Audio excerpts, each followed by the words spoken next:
With a career that has covered more than 40 years, Tom Jones is Britain's most enduring sex symbol. He's just the same great performer he's always been. But his rise to fame is not without its casualties. And it finally became the job of a close family member to reinvent Tom Jones for a new generation. Father and son have made a new Tom Jones.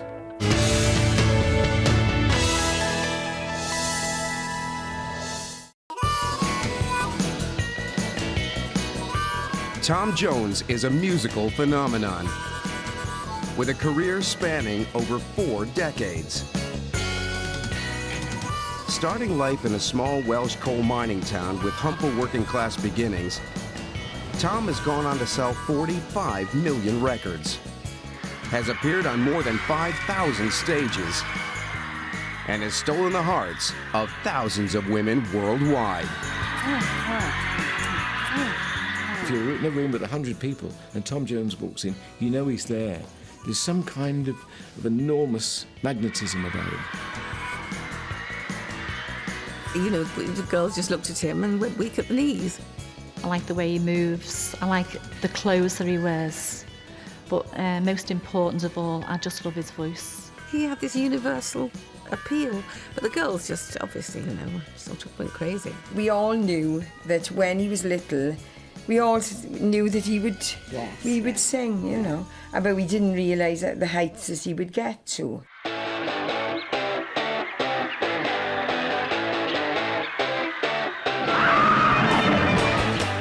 Having been pulled out of the working men's club scene by manager and fellow Welshman Gordon Mills, Tom Jones first hit the big time in 1965 when he reached the #1 chart spot.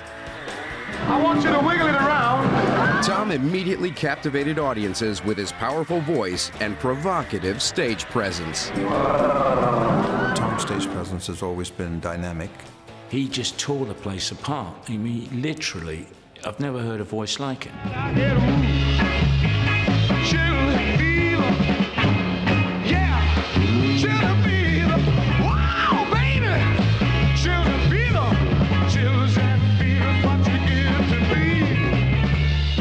That guy can gyrate, I'll tell you that. He can push those hips around. I love Tom singing ballads because I think he sings ballads like nobody else, and he has this wonderful voice, and he could take a song and tear your heart out with it.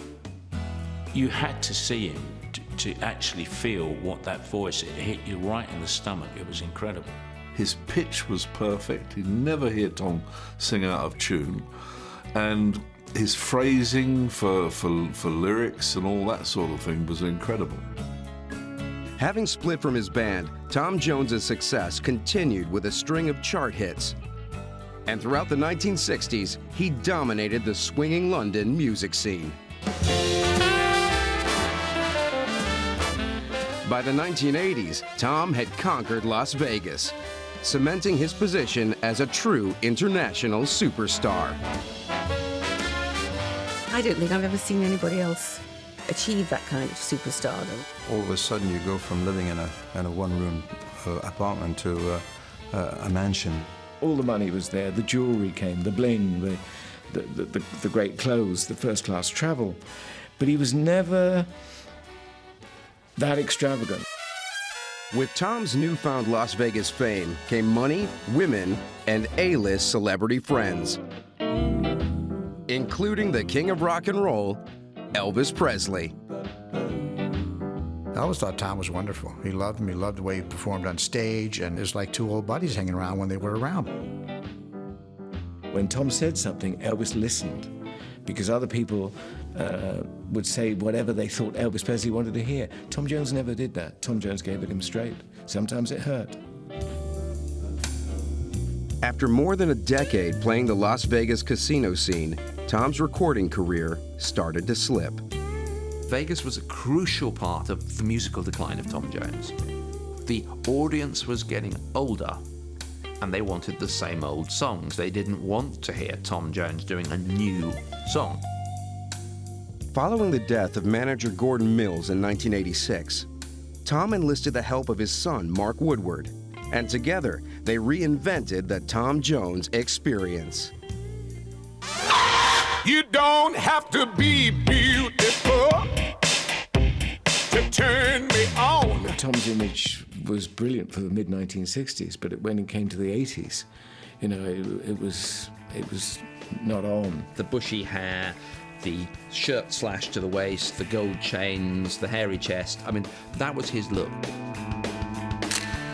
Mark, you know, turned into a lovely lad, and he's taken Tom out of the doldrums and put him right back on top again.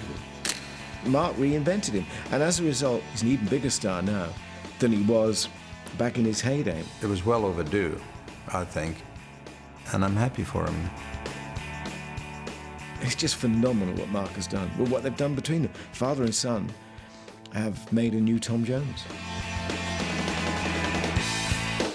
But one original quality that has never left Tom Jones is his sex appeal. Every girl just went for Tom Jones. So much so, they'd throw their panties.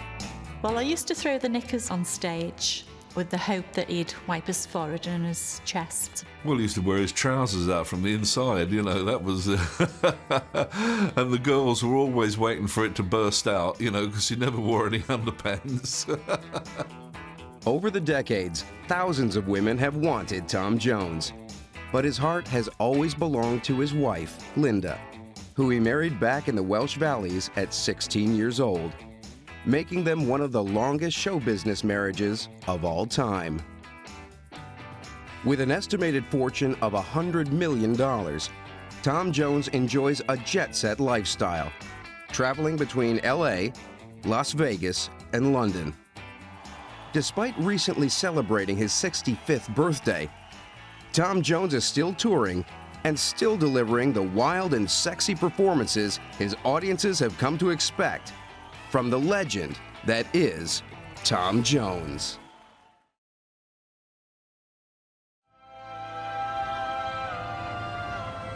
Tom Jones was born Thomas Woodward on June 7, 1940, in the small coal mining town of Pontypridd, Wales.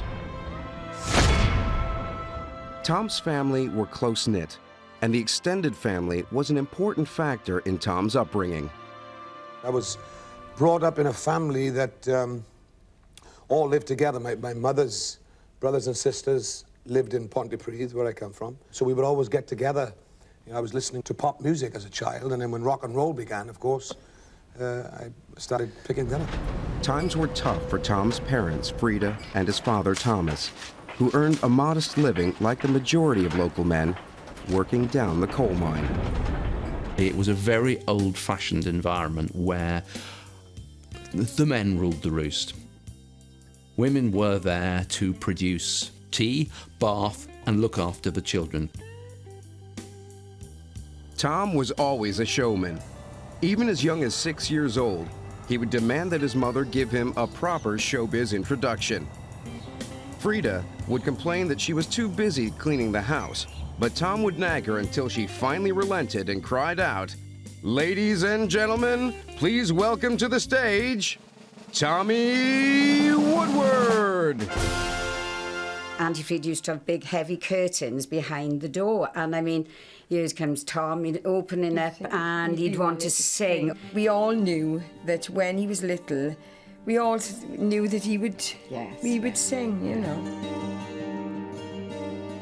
My mother tells me that if a song would come on the radio that was up-tempo, I would start to move around. He'd have always wanted to show off, if you like. Yeah. Get up and sing, isn't it? It's always been in his blood. But a life spent in Pontypridd would inevitably mean coal mining. Tom was never really going to grow up to be a coal miner. His mum didn't like it for a start. And of course he had the perfect get out when he was 12 because he got tuberculosis. Tuberculosis in the 50s was not quite a killer. It wasn't the killer like it was in the 19th century, but it was a very nasty disease and it could flatten people for years and possibly turn them into invalids. The doctors wanted to send him away, but Tom's mum wasn't having that. So she said, if we convert our attic into a bedroom and we make sure he rests for as long as it takes, can he stay there? That's what happened. Despite being confined to his attic room for over a year, Tom would daydream about the outside world and life as a performer. He was in bed for a 12-month, but and he was in bed, and I remember they arranged a tutor for him. But he used to play it as well, a ukulele. Remember, he used to have his ukulele on the bed when he was playing. Yeah, he used to be laying, just sitting on the bed, you know. Visitors, he always had loads of visitors. He always had lots of visitors. He always seemed to sort of, people just used to draw to him, wasn't it? Tom was always popular with the ladies. He always had a girlfriend, right from infant school. Yeah, because I used to be a bit jealous. Oh, well, in fact, he did say if you hadn't been his cousin, yeah, he did say that, he could have fallen for Jean. He did say that. But Tom only had eyes for one girl, his schoolgirl sweetheart, Melinda Trenchard. Well, they went together from, I think they were about, was they 11 or 12? 11, yeah, they was, you know. Oh, she was very pretty, Linda. Very pretty. And I used to think then, at one time, I thought, oh, I wish I looked like her. Having been trapped by his illness, Tom emerged from the attic with a lust for life and unstoppable drive. He must have, on some conscious or unconscious level, made a promise to himself that if I ever get well, I'm going to go out there and I'm going to show them who I am. He came out of as a man. You know, he'd hit puberty, his voice had changed. He knew what he wanted, and he's always said that he came out determined that he was never going to regret anything again.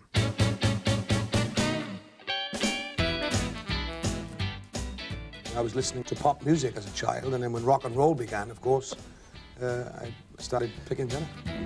Tom was a classic 1950s teenager, embracing the rock and roll sound and style. The leather jacket, the drainpipe jeans, the quiff, a sort of permanent sneer, comb in your back pocket, and an attitude to match. He would get into fights on quite a regular basis. He was of his time. The regular fighting led to Tom breaking his nose, but rock and roll would become his salvation. In 1961, Tom joined the local band, the Senators, and with it came adulation, excitement, and the girls from the Valley loved him. We were right in the front, and anyway, it was just packed. You couldn't get a seat there, you know. Well, I knew when I heard his voice, I thought, well, there's a fella going to go far. I knew it. So, you know, it was always on the cards, really, that if anybody would make it, he would make it, yeah. He'd always have a packed house. They always thought the world of him, because he had a good voice, and his presentation was good, you know. Tom's stage performance rocked the Valleys. He had a winning combination of great vocals, rough and ready looks, and a pair of hips that would set the girls' hearts racing. Oh, it's absolutely fantastic. And once I saw him on stage perform, I was just hooked. And every time he was going to appear anywhere, I had to be there. I've been in the audience when he's been performing. He keeps them alive. He's a live performer, and that guy can gyrate. I tell you that. He can push those hips around. Oh, well, we used to feel a little bit embarrassed, I'll be honest. I think, oh God, Tom. Yes, Can I let us dance now? Yes, and he's wriggling around and with his bottom. People talk about the hip movements in those early days, but he was actually conducting the band with his bum, because he has this great sense of rhythm, and he moved perfectly in time with the music, and that kept them together. He was their conductor. Just a little bit. Tom was different. He sang the songs, and he walked the walk, and he looked the look, but he delivered something else in spades, and that was sex. All the local girls wanted Tom, but he was already promised to another. At the age of 16, Tom had already married his high school sweetheart, Melinda Trenchard.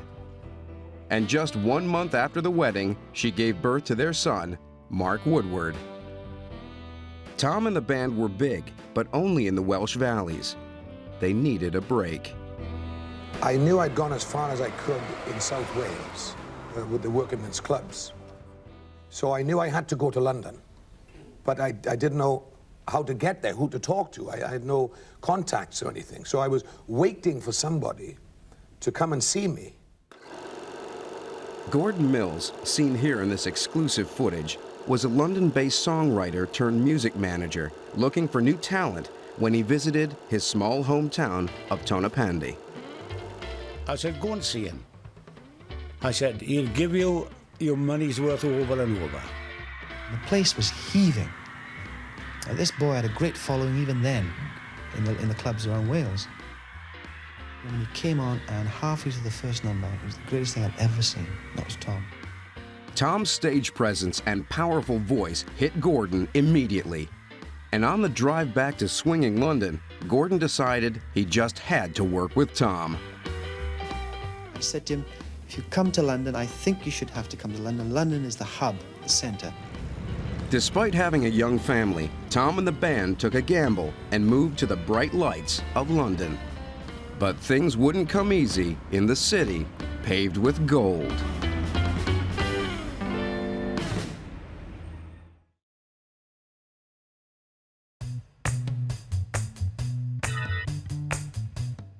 Tom Jones and the band had been a success on the Welsh working men's club scene when they were spotted by fellow Welshman Gordon Mills.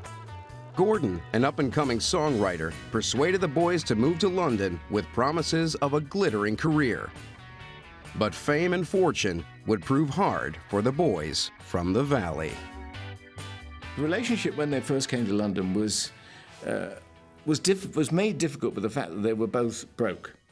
He brought him over to his house and they got together and he started to manage him. And of course, that's when we started working the small clubs first.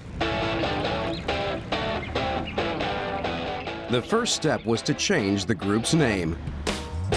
The Senators became the Squires, and Tommy Woodward became Tom Jones. Gordon Mills had taken Tom's new surname from the 1963 Oscar-winning movie of the same name. But was the small London club scene ready for such a big impact? He used to come out and go flat out, like a 100-yard sprinter. I used to say to him, I said, look, Tom, keep your reserves to the end, build it up. It should build your act. He was powerful on stage and actually quite frightening for some people. They said he shouted and he screamed and he moved, he was old-fashioned, when in fact he was ahead of his time. London in the 1960s was a hard place to be when broke. Tom Jones and the Squires were as broke as they come, living together in a rundown flat on a budget of just 50 cents a day. And it was a lot of hard work. Right at the beginning of it, there was a lot of starvation going on. I remember they went to a nightclub in the West End one night because I think Tom was auditioning at the club. And a waiter was passing with a tray to take the food to the table, and he nicked a steak off the plate as the waiter was passing. Because, of course, there wasn't that much money, and for Tom to, a family man now, and then to go up to London, and I think times are very hard. Gordon sold his car and his watch to cut a new record with Tom, but it wouldn't be the hit they so desperately needed. He had been up to London, and he had made Chills and Fever. And we were all hoping now that this would have been a hit.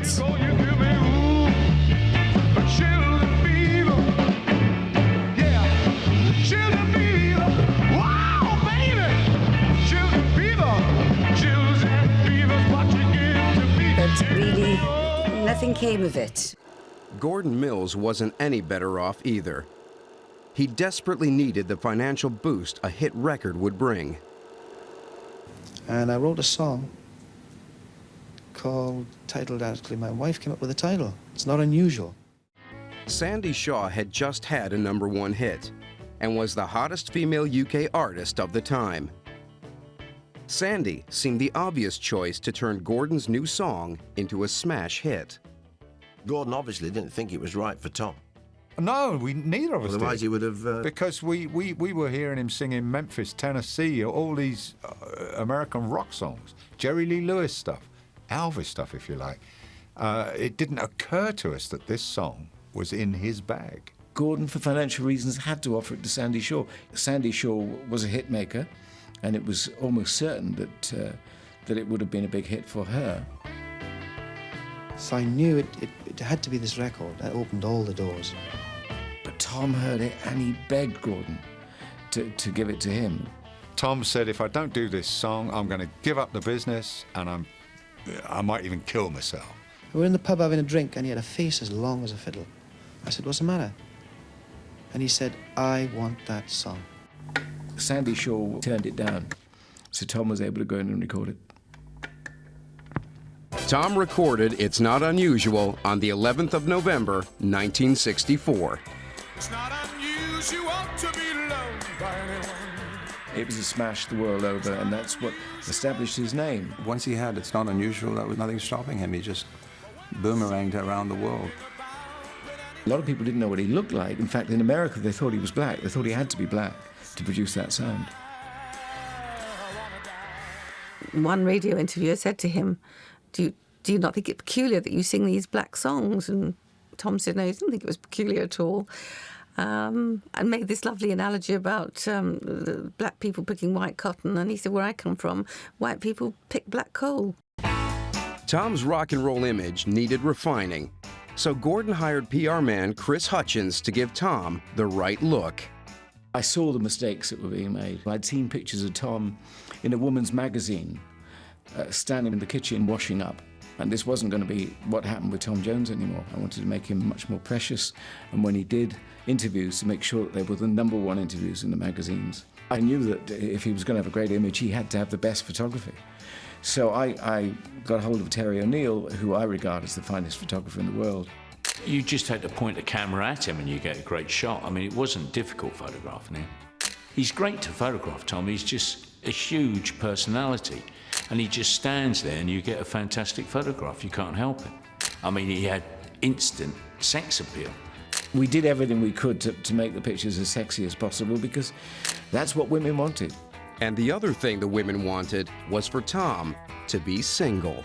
In the 60s, being a pop star and having a wife was kind of, it just wasn't done. It put women off a bit to know that there was already a Mrs. Jones.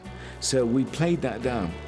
Everybody knew she existed, but actually they preferred that she stay in the background and look after the child. Linda Jones was very happy with that because she never wanted to be in the limelight. It was very important that we played up this single man thing, really. With Linda now pushed firmly into the background, Gordon knew it was time to make Tom's look as hot as his voice.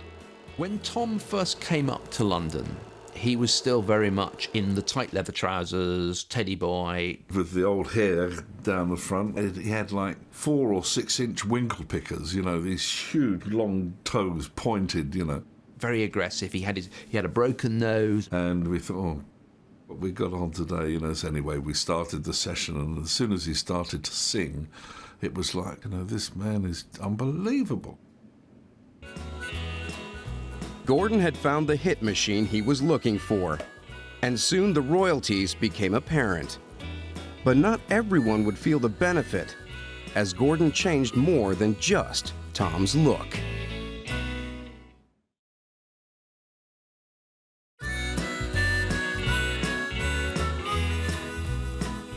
Tom Jones's success was soaring. He had a #1 smash hit with It's Not Unusual and a manager in Gordon Mills who wanted to control every part of his career. Tom was more than happy to take Gordon's advice. Gordon was top dog, I have to tell you that. He was quite an aggressive person in his manner, which suited Tom because Tom is not that strong a person when it comes. He hates confrontation. Gordon loved confrontation. Gordon loved facing problems and trouble. I think his biggest trait was his stubbornness, was his absolute determination. He would not let go of anything. He was a pure professional when it came to it, but I've seen him literally grind somebody into the ground with his, where he was being so ruthless. If he wanted something badly enough, no matter who it was, he could grind them into the ground and they would succumb. Gordon sort of controlled absolutely everything that Tom did. Tom was his, not just client, but his baby sort of thing.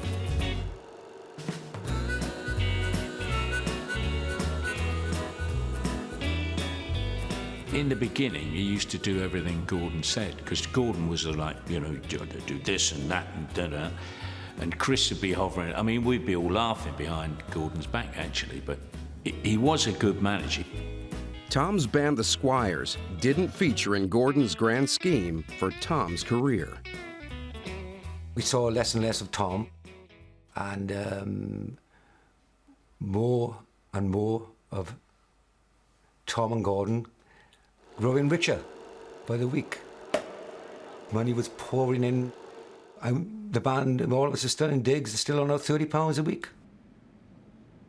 It became pretty apparent that Tom was going places and the Squires were not good enough. They couldn't read music. They couldn't keep up with, you know, full orchestras. And in today's world, they would have been paid off nicely. Everyone would have been happy. But it didn't happen like that. Whilst the band were broke, Tom was in the midst of a makeover that would ultimately define him as the 1960s sex symbol. I did what I could to make sure that the image was one of finesse, that you know, he was seen in the right places, that he drank champagne and rode around in a Rolls Royce. He wanted those things anyway, so it wasn't a case of doing anything against his will. They went and fixed his teeth and straightened his nose, and I think it took away some of his sort of raw sex appeal, but it made him more palatable for a general audience. Tom, eventually, he was just taken away and shown, as you would be, the finer things in life, and eventually he had so little in common with the band that it was kind of easy to step away from them. This would soon be brought home to the band. With Tom's growing riches, he now lived in a palatial mansion and invited bass guitarist Vernon over to get some of his cast-off suits. Oh, I said, thanks for Tom. I said, appreciate it. And I could see he wasn't going to invite me in for a coffee or anything, you know.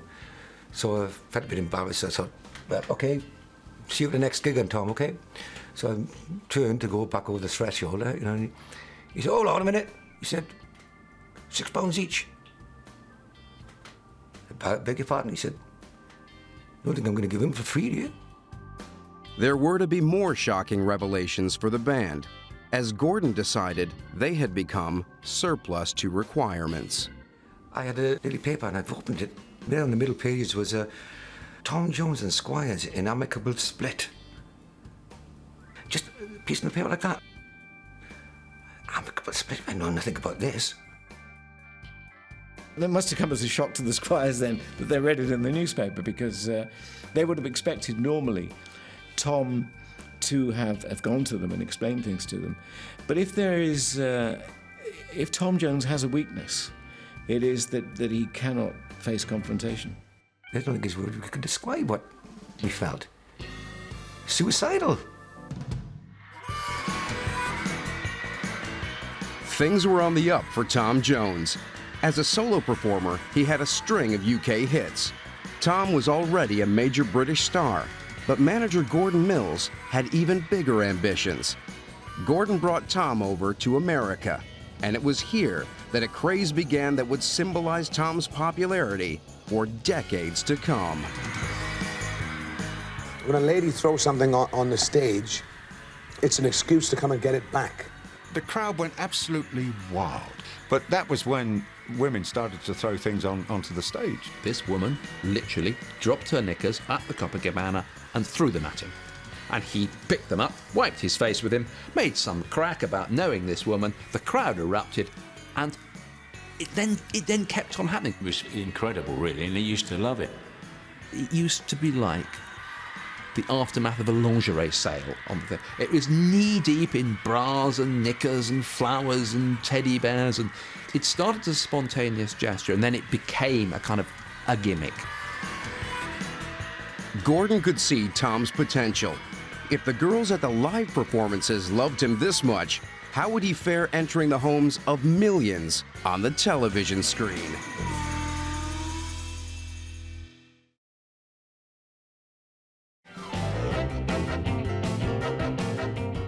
Tom Jones was well on his way to becoming a major singing superstar.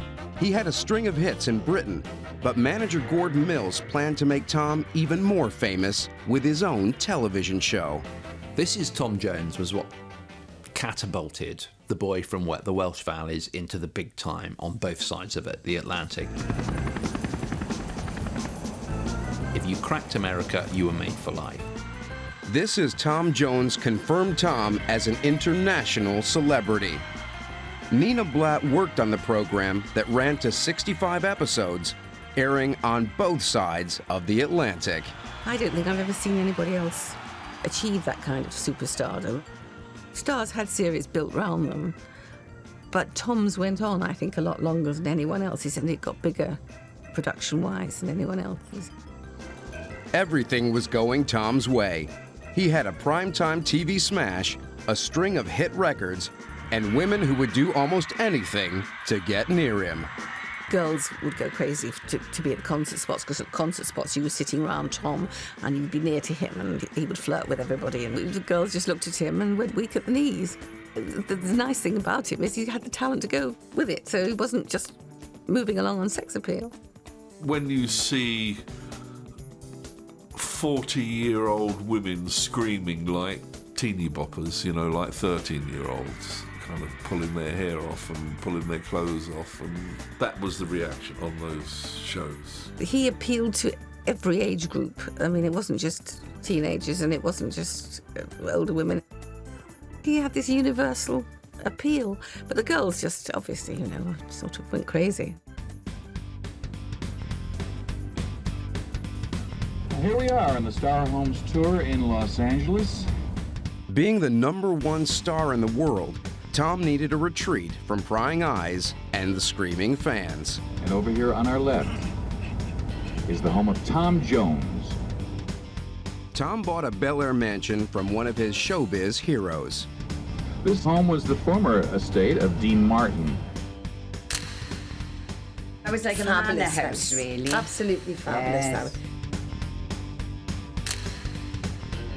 All of a sudden, you go from living in a one-room apartment to a mansion, Well, how long would it take to get round there?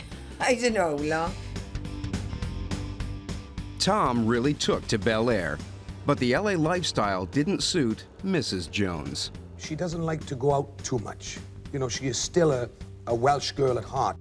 Linda was never part of the star circus thing. She was always a loving wife who wanted to look after the home and bring Mark up. And so it was very inconvenient for her being in Los Angeles. Tom's wife Linda seemed happy to stay at home. She was more than content inside their LA mansion.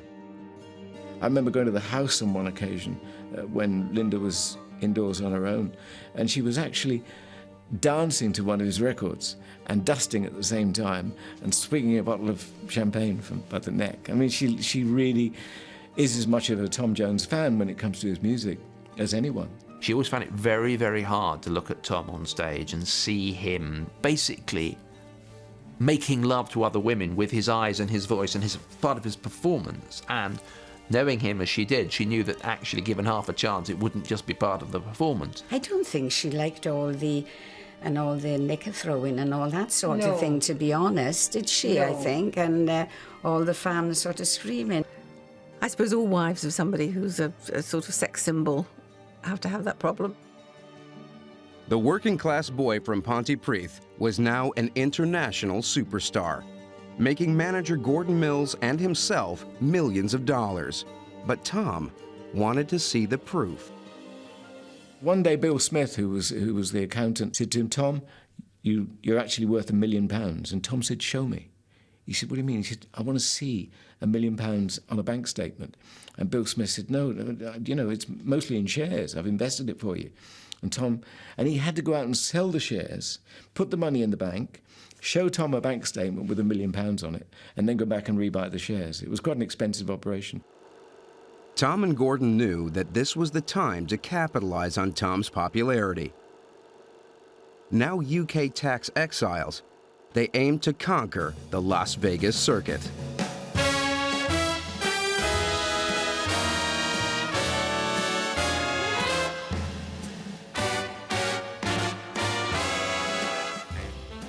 We created as much fuss as we could before he got there, and bought lots of billboards saying Tom Jones is coming. And word got around America so quickly. People just flocked. People were getting on planes all over America to come to Las Vegas and see this new sensation. And it was only a matter of days before the king of rock and roll graced Tom with his presence. Tom said, guess who's coming tonight, Go on, who's this? Elvis. God, what, Sure enough, when we did the show, in the front row there was Elvis, and he looked fantastic. I always thought Tom was wonderful. He loved him. He loved the way he performed on stage, and they just clicked all together, and they just talked about the business and how much Elvis loved Tom's voice because he sang with a lot of feeling and very important to Elvis, and they hit it off and became friends. But it wasn't just Elvis who admired Tom Jones. I don't think it's any secret that Tom Jones likes women. It was so rife, the women. They'd just throw themselves at you, Remember in Las Vegas on one occasion, a woman screamed out from the back of while Tom was singing quite a quiet ballad, actually. She said, I want to have Tom Jones' baby. So Mark, his son, came on stage and said, well, here I am. Things were going great for Tom and his entourage. With a second season booked, all Tom needed were some new gags to go in between the songs. I walked into Caesar's Palace and he was on stage rehearsing and he saw me from the stage. He said, Chrissy, there you are, a bit late. Where are the lines? Got up new lines. You have done them, haven't you? And I hadn't, but I couldn't admit it. And I said, just go and get them. And I ran out and bought a copy of an album I'd been playing in London called Sinatra Live at the Sands. Now, Sinatra had the best gag writers in the world. So I just rewrote all this stuff. And he went out and did his first show, and the lines went very well. That was until Sinatra himself was in the audience. And there he is doing Sinatra's lines with Sinatra in the audience. So I thought that was the end of my career, the end of my life, probably. Anyway, Sinatra came backstage afterwards with a dozen of these guys, and I looked at Sinatra, and he was drunk. He was so drunk. And it's obvious that he hadn't noticed a thing. And he and Tom had a few words, and when he was leaving, he said, the last of these guys out said to me, Frank thought that was a great tribute. But Vegas would not be great for Tom's recording career. Vegas is an essential and rather strange part of the Tom Jones story because it's what I call a mink-line coffin. It's very, very well paid, it's very, very comfortable, but musically, it kills you. Between about 1972 and 1986, he didn't have a hit record, which is a hell of a long time for a guy who was probably earning millions a year playing Vegas. But Vegas kind of sucks the inspiration out of you. The British and American record-buying public missed Tom Jones, but it wouldn't be long before a family connection changed all of that.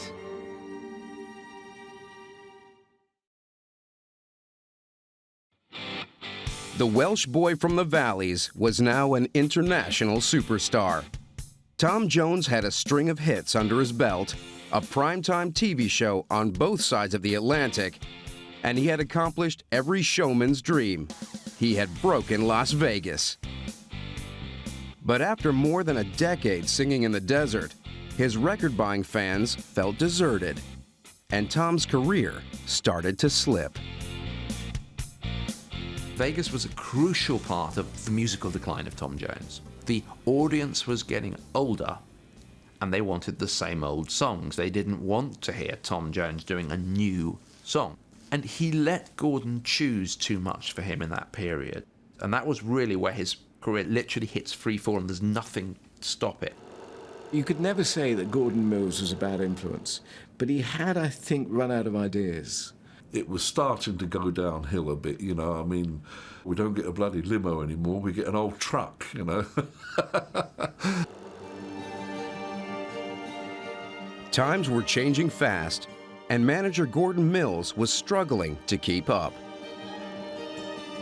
Mark, his son, who by that point was sort of on the road with him full time, was a huge rock fan and was suggesting, well, why don't you cover this song by Prince? And Gordon didn't want him. Gordon wanted him to do, you know, the slashy ballads. Gordon quite liked the idea of women throwing knickers at him. I think he thought that could go on forever. Mark saw it couldn't. He'd been the biggest star in the world, you know, and still had plenty of punch. Lady Luck has always smiled on Tom Jones. In 1986, Gordon Mills died. Now that's a harsh thing to say, but that was the best thing that could have happened to Tom's career.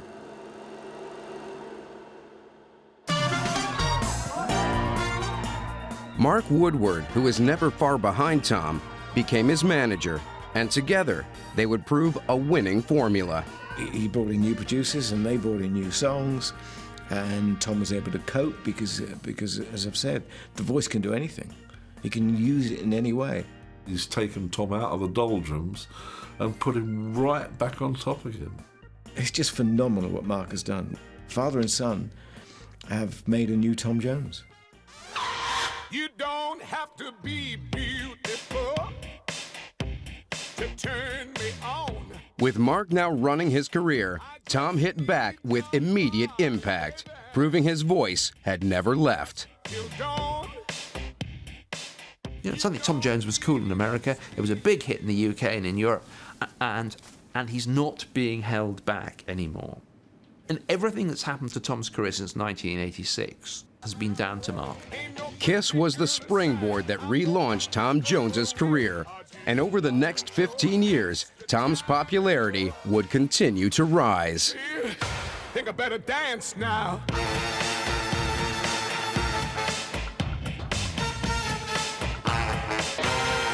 Women and girls rule my world. Tom Jones's enthusiasm for singing has never waned, and he is still as passionate today as he was in the Welsh working men's clubs. His career may have been up and down, but his relationship with Linda, whom he married at the age of 16, has remained constant. Like cherries, it's good to touch the green, green grass of home. To celebrate his 65th birthday, Tom Jones, the international superstar, returned to the Welsh Valleys and his home crowd. It's good to touch the green, green grass of home. I mean, that was absolutely fantastic. And what I do remember is my son was driving us to the concert and seeing the Tom Jones concert all along the road. Well, I just could, it made me feel cold. The whole town was closed really because Tom's. Is it?